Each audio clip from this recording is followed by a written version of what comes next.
Joseph, head football coach Tino Villarreal, and former Brownsville St. Joe Bloodhound and current Texas Longhorn Kai Money. Kai coming to us live from Austin. Coach Villarreal coming to us live from Brownsville. Guys, welcome to the show. Thanks for having us, man. Yeah, thank you, man. Definitely. Guys, we're going to get right to it. Coach Villarreal, we're going to address the elephant in the room, and that's the big news that I woke up to your text this morning about TAPS releasing that news. It's good news for everybody involved in the sports world. It's good news for me. It's good news for you and your program. Starting on September 8th, the strength and conditioning is the first date circled on the calendar, followed by the September 15th date of being the first day of full pads and football activities. Coach, what were your initial thoughts when you first saw the news? I was so excited. Kevin, I think that everybody's been passing the buck and people just are sitting around. They're waiting. They want to see what's going to happen. And the weeks they just accumulate on you. And before you know it, we were kind of right now painted into a corner with football supposed to start August 3rd, but we can't even get out there and bring our kids for strength and conditioning. So everybody was trying to hit a panic button. And I was just so happy. TAPS usually will follow what the UIL does. And so I thought it was great for them to step out and just set up a calendar and set up dates on their own without waiting for the UIL that's going to speak on Monday. So I'm just relieved to know that at least from our governing body, we're planning to play football. And I think it gives us ample time. It would only allow us at St. Joe to play our district schedule, and I'm perfectly fine with that. Right. And now that you have a set date, again, you and your staff have circled the calendar date for September 8th. How much more, how soothing is that to know, okay, we have this date set. Now, as a staff, we can prepare our kids for that date?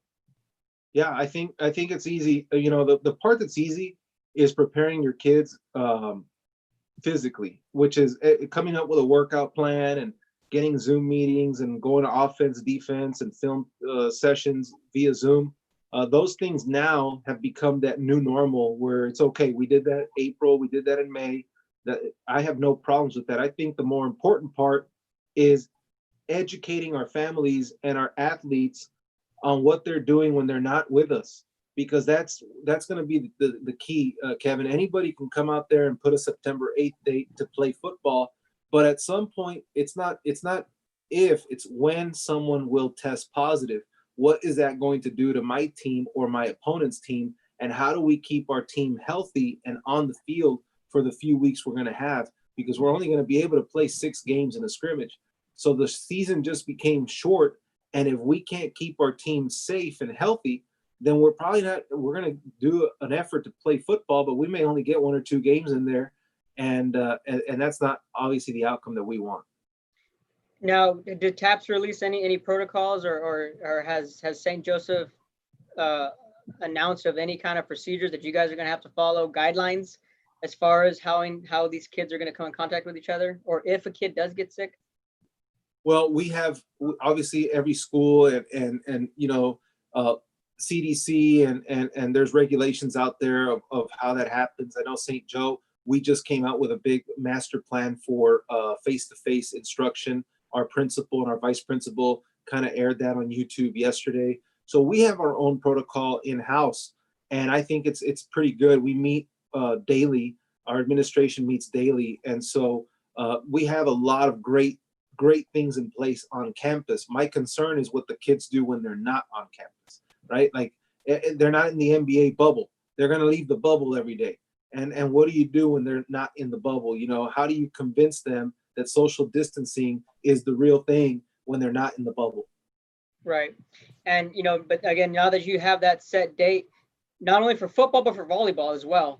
So right. As the Bloodhound athletic program as a whole, what does this do for your volleyball program as well?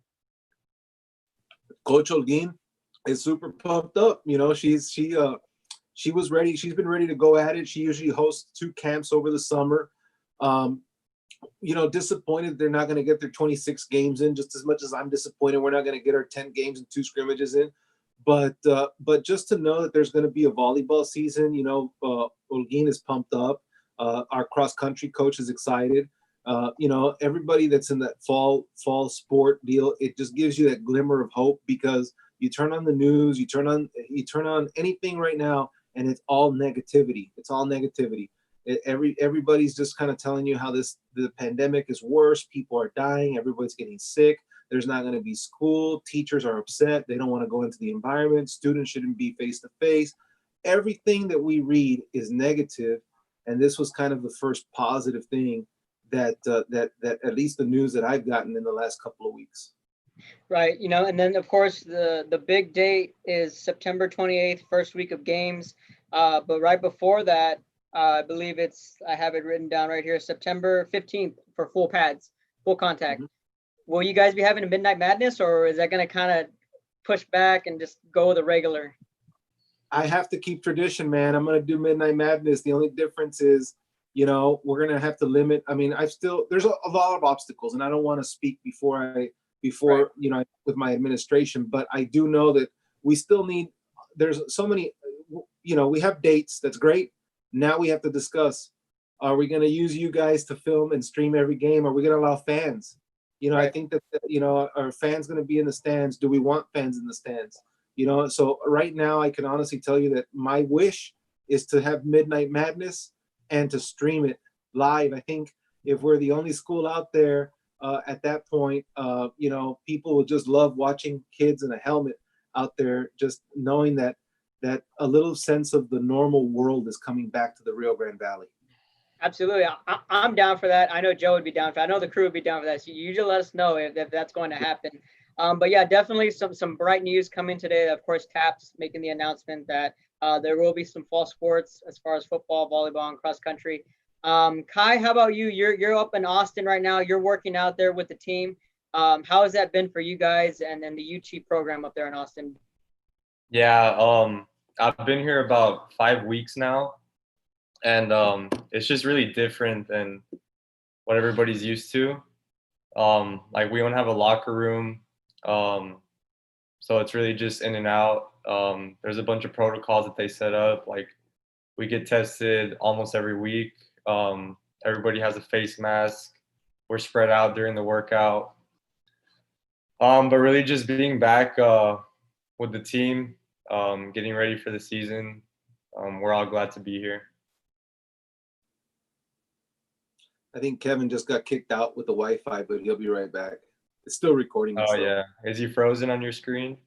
He froze, and Yeah, I think now he's gone. he's about to hop back on. So you guys just show up, Kai, and you've got to be ready to go. Like you can't change in there. Nah. They give us a loop of clothes that we bring home with us, and we show up in that. And then when we leave, they give us another one. So kind of like you leave your dirty one there.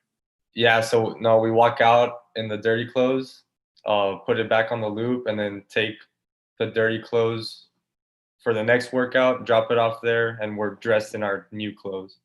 Got it. Yeah. I'm thinking because I'm thinking about it's like what do I have to do at St. Joe because we're also going to limit locker room use. Yeah. No, they wash everything, and then like, I mean, we're lifting weights and stuff. Like when we run, we could be spread out, but when it comes to the weight room, it's like one person per rack. And after every lift, they deep clean it with like a power hose. They have, Really? yeah, they have a pretty good system. Everything's always clean. Wow. And drills? And there's hand sanitizer left and right. Like, Yeah. everywhere What about like drills and stuff? Yeah. So like I said, we have every player has a mask, and we're told to wear it whenever we're within 6 feet of another person. Is it like the Yeah, gator? it's a yeah, exactly. It's like a pull up, and when you're not around anybody, we just wear it Around on the our collar? neck or put it as a headband. But yeah. Wow, man. And what's the Big 12 gonna do? Have they said anything? I don't think so. I mean, I know there's higher ups working day and night on that to try to like figure it out for the safest possible way to have a season, but I don't believe the Big 12 has announced anything yet. Yeah. Yeah, I don't think so either. I've been keeping an eye on that. Yeah. You there, Kevin?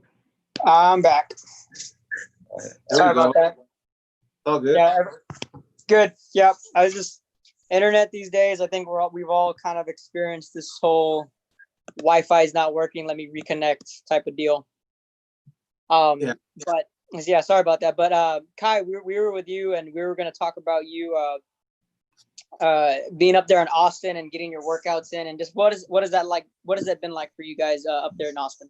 Yeah, I don't know how much you heard, but I was telling Coach Tino that everything's just really different. Like, we don't even have a locker room right now.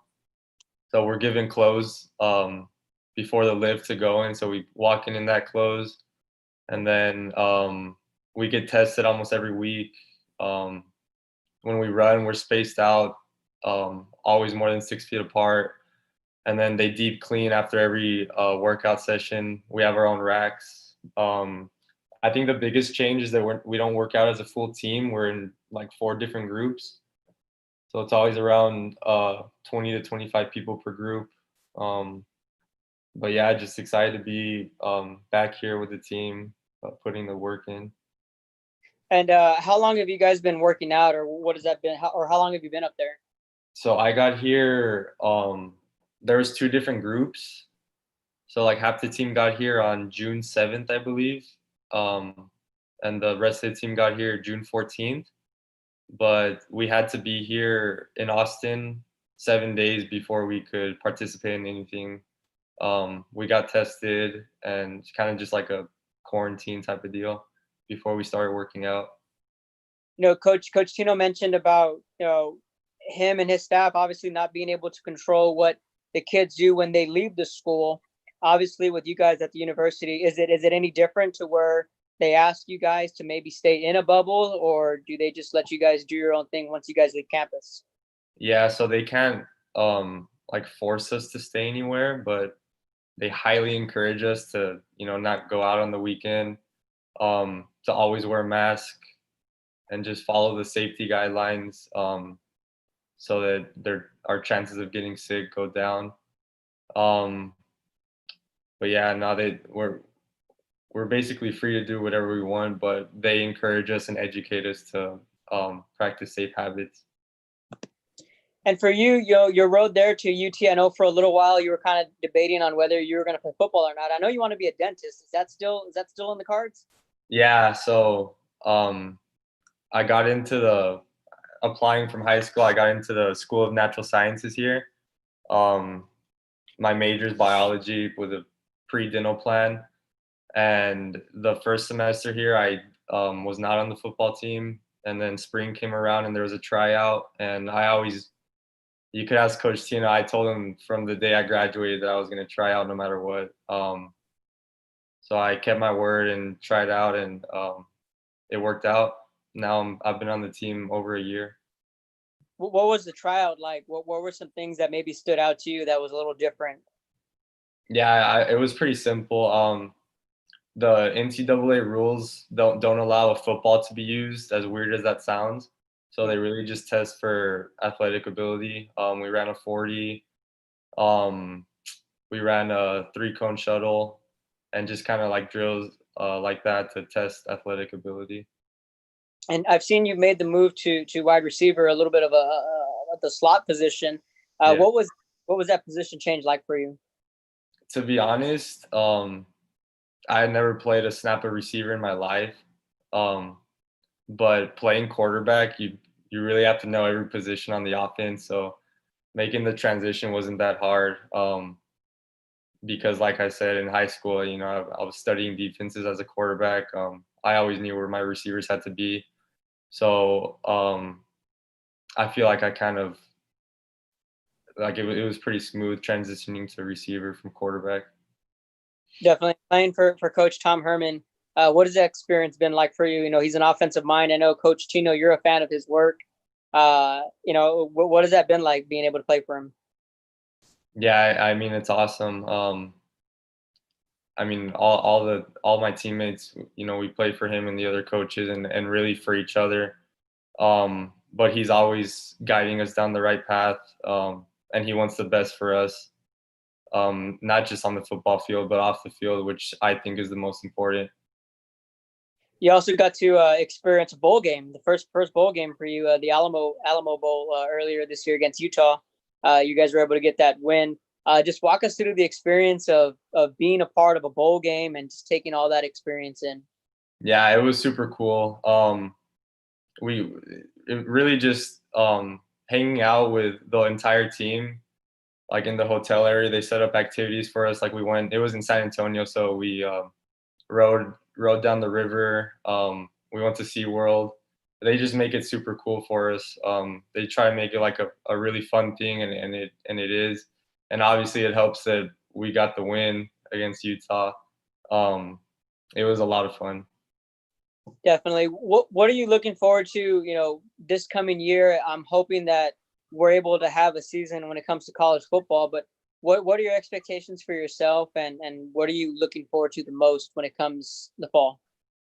Yeah, I think a goal that I have set for myself since high school and carried on into college is just to be the best teammate that I could be.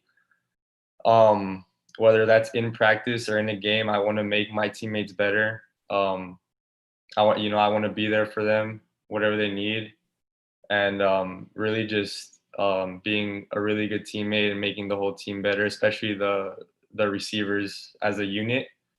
I'm really looking forward to the season that we're gonna have because there's a lot of talent in that room. How's Jordan Whittington coming along? I know he got injured this year, and he was quite the buzz when he was playing at Cueto. Yeah, Jay Witt, Texas high school football legend. He started at running back at UT. Unfortunately, he couldn't play last season because of injury, but now he's in the receivers room playing slot. So everybody's super excited about him finally being healthy and seeing the field. Definitely. Coach Tino, Joe Bowling he commented, he's out of town, but he commented, said, appreciate you guys being on. Have seniors talked about using this season as a redshirt year just to ensure they get the full season next year? That's Joe's question for you guys. No, I would say the short answer is no, and that's because everybody's hopeful that there's going to be a season. So right now we're really not looking too much into the future, controlling what we could control, which is getting our bodies and minds ready for this upcoming season. And everybody, coaches and players, are all hopeful that a season is going to happen this year. Definitely. Coach Tino, back to you, talking about the season that we're all looking forward to having. You were on the show, what is it, maybe about a month ago with Coach Stum and Coach James, and we were talking about the potential red flag. For me personally, when I'm looking at all this, before we heard the news about TAPS, this was my biggest fear. This was my biggest worry, that we would be in the middle of July and we would still be in square one when it came to the pandemic, when it came to workouts. Unfortunately, that's where we're at. And I don't feel we're in step one. I feel we're in the negatives, considering how bad things have gotten. But now that we're seeing this glimmer of hope when it comes to TAPS, was there before you saw this message, before you saw TAPS's announcement, were you starting to get a little concerned, maybe just a little bit, on knowing how much time kept being cut short, and we're still in a bad spot? But now that we see that that potentially we'll have football, but was there any kind of worry in your mind before you saw the news? Yeah, absolutely. The moment that we received the notice from the county that we were not going to be able to have school until September 8th, and that no athletic activity could happen until September 8th, I just started doing the math. It's like, well, if it gets pushed back any further than that, it's over. So I don't even know how the Hidalgo County schools are going to do it. If their first day back is September 27th, that gives you 3 weeks to get ready. You're not able to play a game until mid-October, and the season ends the first week of November. So unless the UIL is prepared to push back their district certification dates until the winter, it's almost impossible for the Hidalgo County schools to participate in football. So I think we're at that barrier right now in September 8th. If we see another pushback, I just don't see how it's feasible for us to play football in the fall. Right. And I feel that this what we will see on Monday and what we've seen with Taps is I think that's kind of our last Hail Mary attempts to salvage anything because of the state we're in and where we're at in the middle of July. But you know, for UIL, and I know you guys aren't a part of the UIL and you are all on your own, but looking at it, I'm saying, so what if we start in October or middle of October? And my idea is you can just start the season then, just district games, like you were saying, what TAPS is going to do, but that would be throughout for the rest of the school year. And so what if softball, baseball, and track are being played in June and July? To me, I have no problem with the season extending on because we start so late. Do you kind of feel the same way? Maybe if TAPS were to go that route and say, if we do start late, just everything would just continue to be pushed back and even into the summer? Yeah, I have no problem with that. I mean, I think athletics is just such an important part in the development of young men and women. You know, I'm an athletic director, you know, and part of the education system is athletics. I'm always going to defend sports, and I don't believe that a school is a school without sports. So if you want to go online and do whatever you want to do, part of growing up and part of being a kid is playing sports with your friends and making new friends because of sports, even your own opponents. You know, it is what it is, and that's part of raising a child. And so pushing a season back is not a big deal. Shortening a season is not a big deal. But canceling sports and not giving kids an opportunity, it's not only about the seniors, it's about every single member of the athletic department because, you know, it's just, to me, it plays that much of an important role in the life of young men and women. Right. And Kai, you know, for you, you're in the middle of your college career, but looking back, you know, at your high school career and the state that the high school athletes are in right now, with so much level of uncertainty, what would be your advice to some of the current Bloodhounds and maybe just athletes in the Valley in general?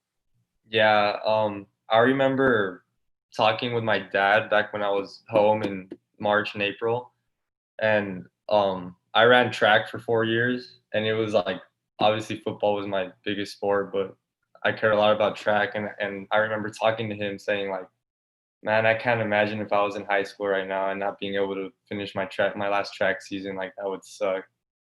So I really feel for all the kids right now, like with this uncertainty. Um, I would just say to them to control what they could control. Um, I guess everything's still up in the air for the most part, but if there was to be a season, the last thing that they would want is to not be prepared for it. Um, that would suck. So I would just say to really be prepared mentally and physically for if it does happen. They won't live with any regret. Definitely. And Coach Villarreal, for the Bloodhounds, we saw Luigi Cristiano, you know, have a good year, and you know we've been able to keep up with him in his 7-on-7 action these past couple of months. Even before the pandemic, they had that Team Zap was up at a tournament in San Antonio, so we were able to catch him up there. With the season, you know, getting closer and closer, potentially, what can we expect from the Bloodhounds, and what do you have coming back as far as the X's and O's go? Well, we still haven't found a way to replace Kai Money. So I think we finally, 2 years later, can kind of all come to an agreement that that's going to be impossible to do. So we've got to figure out how to retool what we do. Uh, I think the most important thing has been how do we plan to win and lose games, and you get so comfortable. You know, I got to coach Kai for 4 years, and under those circumstances, we were able to score 50, 60 points a game, and scoring was not a big deal. I forgot the feeling of like touchdowns were like nothing to me. You know, like, oh, I expected to score every time we touched the football. Now, the last couple of years, it's like my emotion is back. You see me on film, and like my hands go up in the air like for a touchdown and stuff. I had no emotion with Kai and his classmates because it was just expected. But Luigi's coming along well. You know, he's definitely he's a big tall boy. He's been working hard. When Kai was down here in April, and May. You know, they got a couple of workouts in, a couple of times to throw the football around. And, you know, Luigi's looked up to Kai since he was a little boy. And so just having him around in the Bloodhound community and stuff like that, it's pretty cool. Kai's dad works with him as well when Kai's up in Austin. And so Luigi's going to have a good supporting cast around him. You know, I'm excited. Luigi's the type of guy who he's a team player. He's humble. He's got all the makings of what a St. Joe quarterback should be, as far as from a mental standpoint. He wants to learn the game, but we bring back some awesome seniors, man. That's why I want to have a season. You know, this is the year that we've been kind of preparing for. We've taken our lumps the last couple of seasons. We played, you know, we got our butt whooped 2 years ago. Then last year we played everybody pretty tough. You know, we played Rio Hondo down to the last possession. We were beating Hidalgo down to the last 3-4 minutes of the game. You look at some of the most powerful teams in the 4As down here, and we were in the game with them with a possibility of winning. I think this was the year to kind of try to cash that in. We've got Sergio Martinez, who's a stud on the defensive line.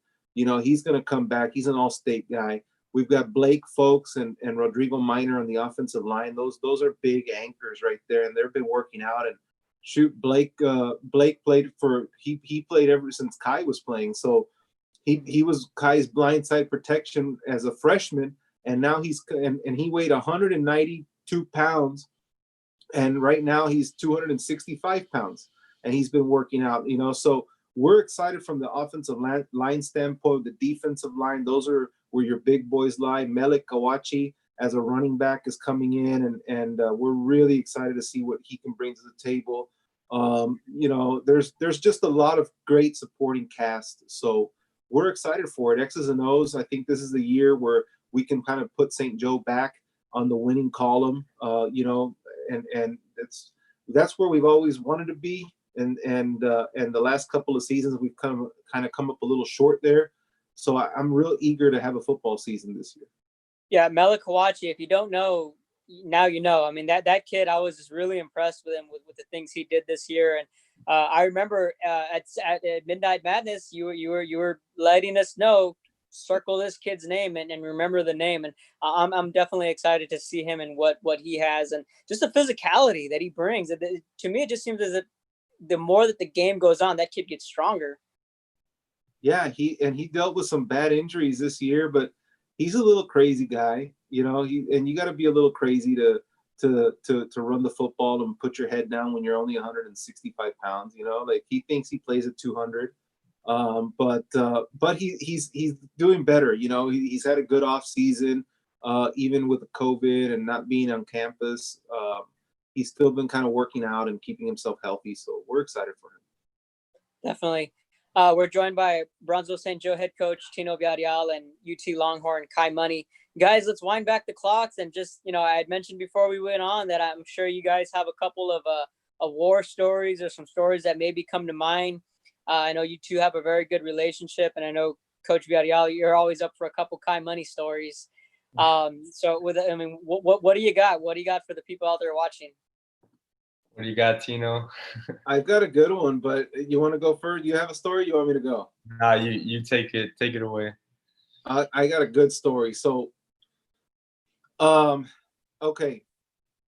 So I become I was an offensive coordinator before I became head football coach, and there was this little kid that you know had led our 8th grade team to a championship and went undefeated and everything else. And I saw him throw the football around. And the big controversy that year was, are you going to start him as a freshman? Are you starting? Are you guys going to start him? Because we had another kid older than Kai, you know, tall kid, etc., that believed that he was next to become the quarterback. And I've always been a guy that the best player is going to play. I don't care what age or whatever. You could be a first-year guy, third year guy. It doesn't matter. You know, at the end of the day, sports should never be about that. It should be about the best player. I've always ended up winning the spot, and he becomes our starter. So we coached so many games together that this story is about this year. We had a reffing crew this season, and they go and obviously for people who don't know, when I coached Kai, I was like 160 pounds heavier than I am right now. So I did a whole like life transformation deal. So I hadn't had these refs since Kai's senior year, and Kai's junior year. And so it's been 4 years without these refs. So the first thing the refs go, hey, is Coach Villarreal out here? They asked me, I had my hat on with my sunglasses and I said, and I told her, dude, it's me. And I take my sunglasses off. They're like, what? Oh my God. They start calling hey, look at this guy.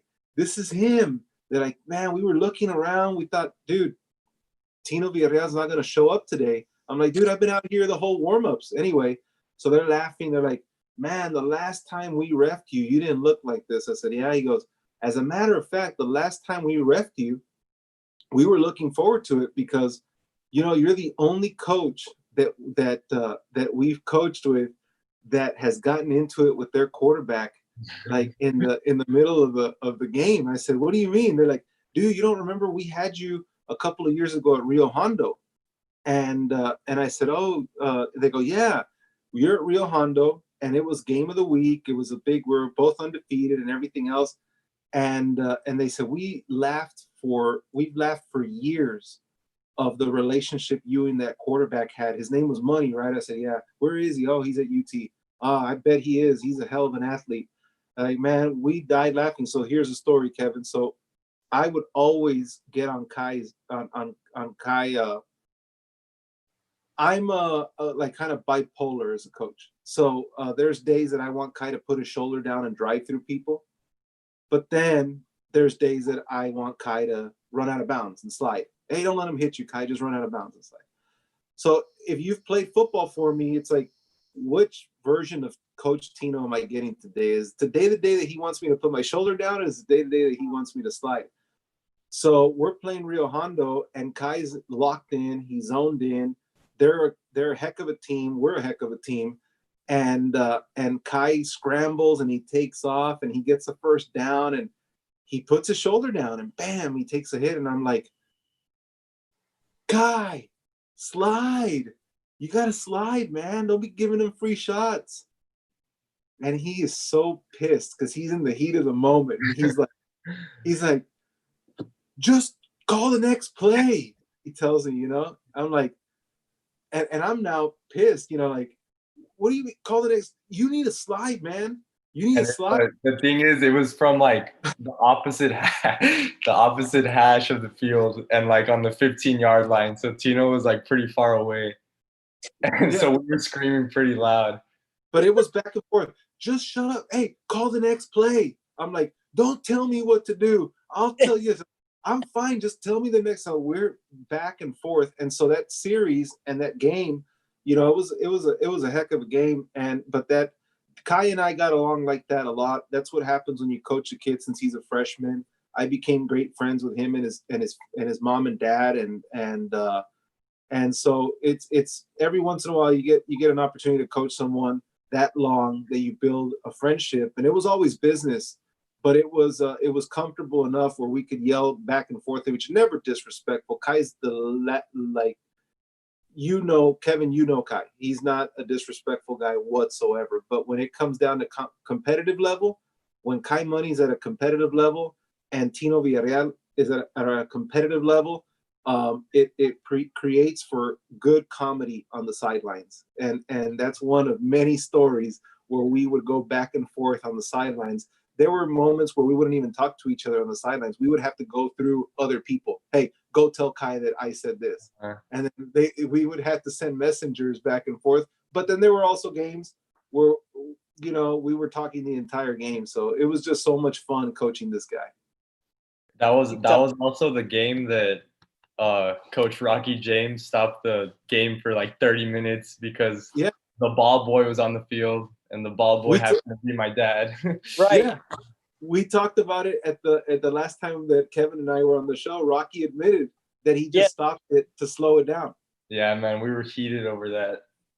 I don't think they talked for like over a year, to be honest. Yeah. Yeah, they both wouldn't get over it. Yeah. No, but honestly, the best stories are like Tino touched on it right now. Um, the relationship between me, coach, and my dad, and like how like depending on how the game went, like who I would talk um to blow some steam off. And I remember against Central Catholic, a big huge district rival. It was my senior year, and we hadn't beaten them the past 3 years. It was probably the biggest game of my high school career. Like leading up to it, and we're playing them really tight to begin with. Um, First and second quarter, we're going back and forth. I think it's like 7-7, and I end up throwing a terrible interception, a horrible decision. It was a 5-yard out route. I should have looked to the other side of the field. And my dad just ripped me up when I got back to the sideline, and I was not in the mood because I mean, I knew how big of a mistake it was in a game like that, and I couldn't make that mistake. So I was already pissed off at myself, and just having my dad rip me up and add on to that, I had it, man. So I was talking to Tino that entire game, and my dad was over there by himself throwing the ball on the ground like he always does. But yeah, just little things like that. He said, That's super memorable. Kai jogged off the field, Kevin. Kai jogged off the field, and Philip his dad's coming towards him, going, and he's already ready to just lay into Kai. And Kai just comes right up to me and goes, "You keep him away from me. I don't want to talk to him. You get him away." So it was a good cop, bad cop. Like Kai said, it was all like that's when the we had such a great relationship where I knew if Philip is already pissed off, I was gonna be the guy that went up to Kai and said, who cares, man? We're gonna stop him right now. We're still gonna beat him. You don't worry about it, And so, or it was when I was upset that Philip had to come in and tell Kai, hey, don't listen to Tino. He's over there freaking out. He's a hothead. And so it was always a back and forth. But it made just for a fantastic 4 years and just so many great games, so many great memories, man. Playing a lot of those teams, especially especially the playoff games. Those were just the best. And that Central game and those Antonian, I almost got kicked out. I'll share this last one. This is quick. Kai's sophomore year, we believed that we had won the district championship. We beat Central Catholic, and they did an onside kick, and we recovered it. And Kai had the offense out there. They were ready to take a knee. It was over. We had won 31-28. Game was done. And they overturned the call. They gave them the football. They threw a Hail Mary. They score. Game's over. We lose. Worst loss of our life. We were up 10 points with a minute 34 remaining. 40. A minute 4, yeah. Worst loss of all time, Kevin. So fast forward, Kai's senior year, we're playing now in San Antonio at Antonian for the district championship, and we have like a 17-point lead, and they score and they cut it down to 10-point lead, and they go for an onside kick, and they give them the call, even though we came up with a football. And I had like that PTSD of 2 years prior. So I lose it and I get past the numbers onto the field where you shouldn't be as a coach. And I am just yelling at the official to come give me an explanation. And the officials tells me that I passed the numbers, and if I don't back off, he's going to throw me out. And I tell him that, throw me out. You don't have the guts to throw me out because you're robbing the game from us. And so I just know that coaches are trying to hold me back until I just see Kai come up to me and just like out of nowhere, just kind of your own player comes up to you and he's like, hey, don't worry about it. We're not going to win the game if you're in the stands. So why don't you go back to the sideline? We got this. Don't worry about it. We still got 10-point lead. We're in the third quarter. Don't worry about it. And so that kind of brought us back there, and that was our district championship win that day. We ended up kind of really putting it on them. I think we beat them 55-31, something like that. And it was like a landslide from then on. from that moment on, we scored like 5 or 6 touchdowns in a row. Definitely. Well, my actually have my Kai Money story was actually not from your playing days at St. Joe. I think it may have been last year, or yeah, it had to have been last year. But we were out there at Midnight Madness. Joe and I have always made that a tradition to go to the Midnight Madness, no matter what media outlet we're working for. But we just know that Midnight Madness is the place to be come football season at St. Joe. So we're out there on the field, and Coach Tino, you're talking to Joe and I about what's coming, what's expected, this and that. And we're like, well, is Kai gonna come out? He goes, yeah, he'll be out here in a bit. And of course, Tino is just bragging about you with all the stats and the numbers and what you're doing. And we're like, yeah, Kai can just basically do it all. And the kid wants to be a dentist, and we're like, wow, like if he wants to play football, he can. But the kid's got to figure it out. He's gonna be a dentist. He's at UT. Pretty cool, huh? So Kai, you show up maybe about an hour into practice, and you nonchalantly walk up to the huddle where Tino, Joe, and I are standing, and you're like, sorry, coach, I was late. I was at the island. I was out there playing poker. And I'm like, what? and then Tino's like, oh, and by the way, not only is he a fantastic football player, he's going to be a dentist, but the guy can play poker too. And he's really good. But then Kai, you bring out like a wad of money. You're like, oh yeah, no big deal. Like a wad like this thick. I'm like, I've never had that money in my life. I've never had that amount of money in my life. I'm like, look at this kid. He's like 18 years old, just with a wad of money. Like, I can play poker too. Here's what I can do.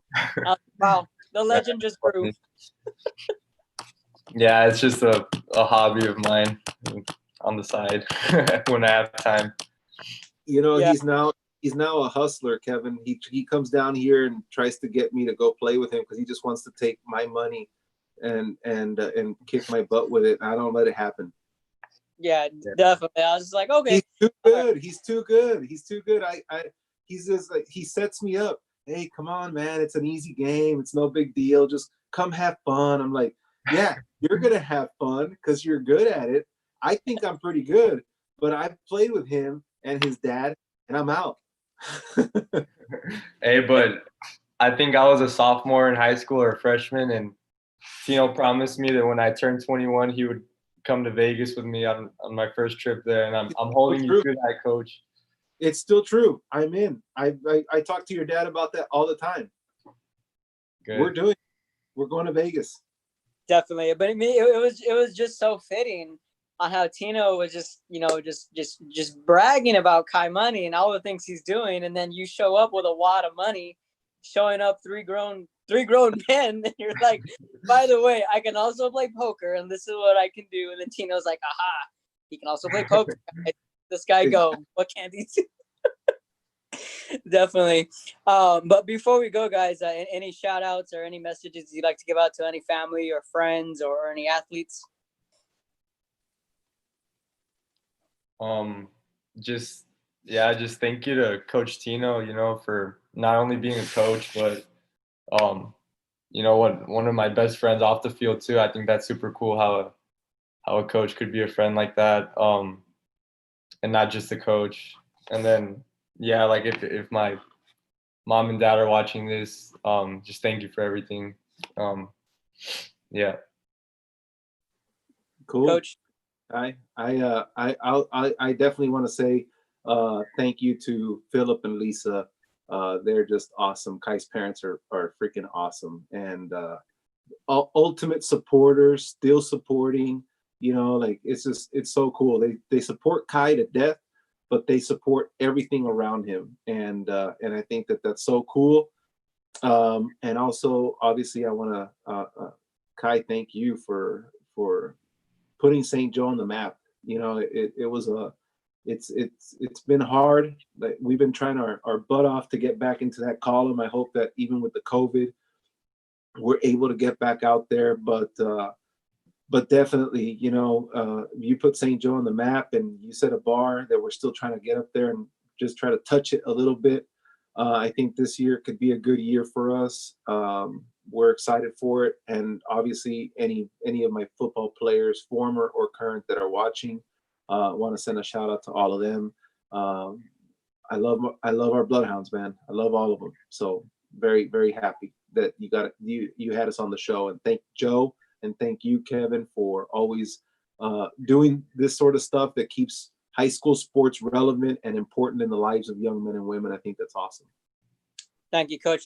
Also, before we go to little bit of old news, but Kai, you were in our quarterback bracket, and it wound up being madness as we expected. We had a lot of people chime in and a lot of people voting. Just how were you monitoring that and just kind of watching the numbers and the chips fall where they may? Yeah, I mean, I thought it was super cool, that whole thing that y'all did. Yeah, definitely. I mean, when I was up against whoever I was going against, I mean, I would check the numbers just out of curiosity, but just the whole thing in general, super cool. Brought a lot of people together, a lot of stories being told. So thank you guys at Real Sports for that and everything else that y'all do. Definitely. Yeah, no, that was the whole idea. That was a point just to, I talked with Coach Tino about it, just to get fans talking about football in the month of, I think it was June or May when we did it, and just to bring some kind of life of sports to people. And it created a lot of conversation, and that was the whole deal behind it, just to have some fun and be talking some football. I know, Coach, I know you enjoyed it. I did. Kai, I guess, just checks it every once in a while. I was the one keeping him more in tune with that than he really cares for. But I got competitive, man. I was all, like, I don't care if it's a popularity contest. I just want Kai to keep going all the way to the finals, because it's fun to be part of that. It's not about who wins and loses. It's just, you start making text messages and phone calls to, hey, get out there and vote and stuff, and it just keeps you relevant. I think it was just so much fun. Definitely. Well, Coach Tino Villarreal, the Brownsville St. Joseph Bloodhounds, and Kai Money, former St. Joe quarterback, currently up at UT Austin. Guys, thanks for coming on the show. You guys continue to be safe. Kai, you're up in Austin. Just continue to do what you do and practice the social distancing. And I'm positive you're doing your part on wanting to have a season this coming fall. Coach Tino, you're down the road from us here in the Valley. And I was just in Michigan last week, and I enjoyed it up there where my uncle lives. It's in the woods. We were away from everybody. It was good to kind of just step away and enjoy the peace and quiet for just a bit before coming back home and getting back to reality and just kind of adjusting to everything here. But we're doing our part, and we're hoping that we have sports in the fall, and I know you guys are doing the same. Awesome. Thanks, Kevin. Yeah, for sure. Thanks, man. All right. Well, you guys stay safe, and hopefully we'll see you guys soon. You got it.